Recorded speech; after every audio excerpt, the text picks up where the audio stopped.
Hi and welcome back to this week's Fried AI with me, Billy McLaughlin, where I cut through the fuss and get to the facts on all the AI news this week and how it impacts our industry in bookkeeping, accounting, and as finance professionals.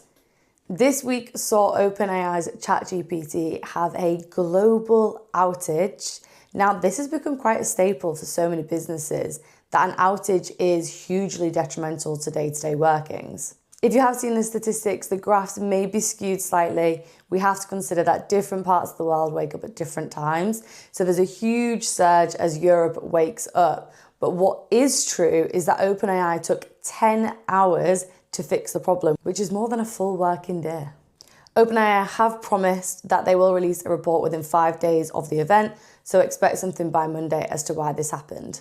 Why am I telling you this? Well, there's been some reports of memory loss. So just as somebody falls over and bangs their head and you wave 3 fingers in front of their face, I would recommend doing a similar sort of check on ChatGPT and asking it a few questions to make sure your friend's memory hasn't faltered. You could ask it something like, what was the last thing we were working on? Or tell me something about myself, and make sure it's specific and not too generic. Other big world news you may have seen this week is the launch of Apple's report on artificial intelligence.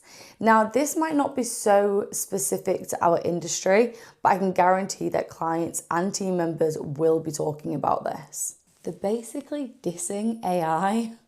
They have ran a report to say that AI reasoning models don't actually think. Now, I'll tell you why I did the little air quotation marks in a second.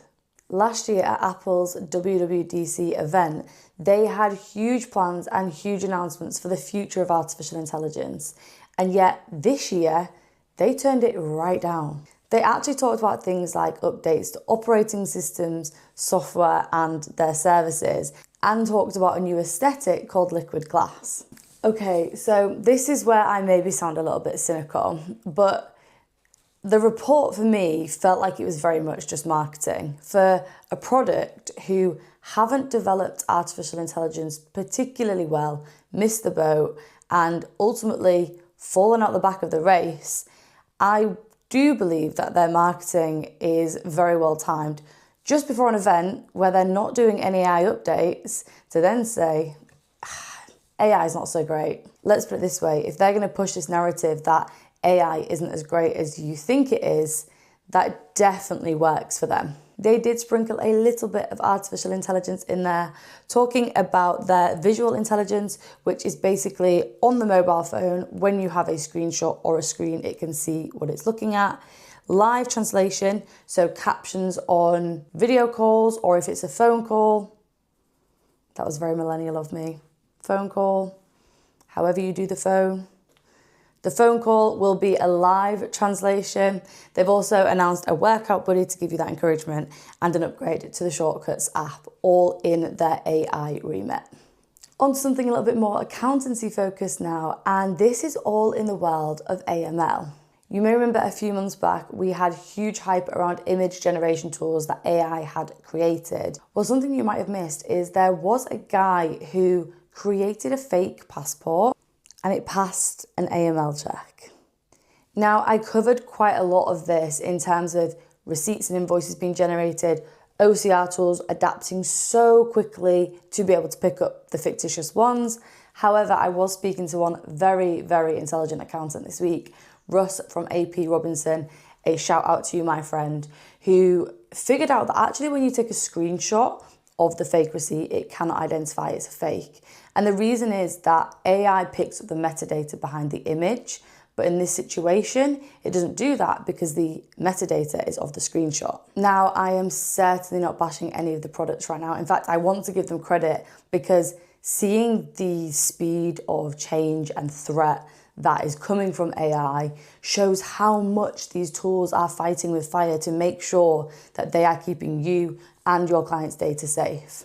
Plus, it is worth noting, if you used to take photocopies of ID checks for AML, this is nothing new, it's just a more advanced version of it. I was chatting to Marcus Batson yesterday from Zama, who was kind enough to send me over some points that verification of identity should have.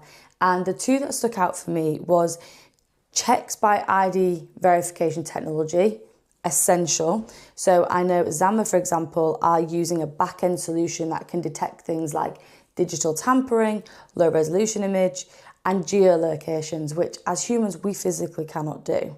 And number two, which kind of is relation to that, is that you've got to train your team and have that suitable level of training. So training should be in line with the Home Office guidance based on Good Practice Guide 45. And I know these guys have produced a course on it. So I link Marcus in this post so you can contact him if you need to. As I said, if we go through the opportunities of artificial intelligence, we do also need to consider that there are huge threats and risks, and AML is no different.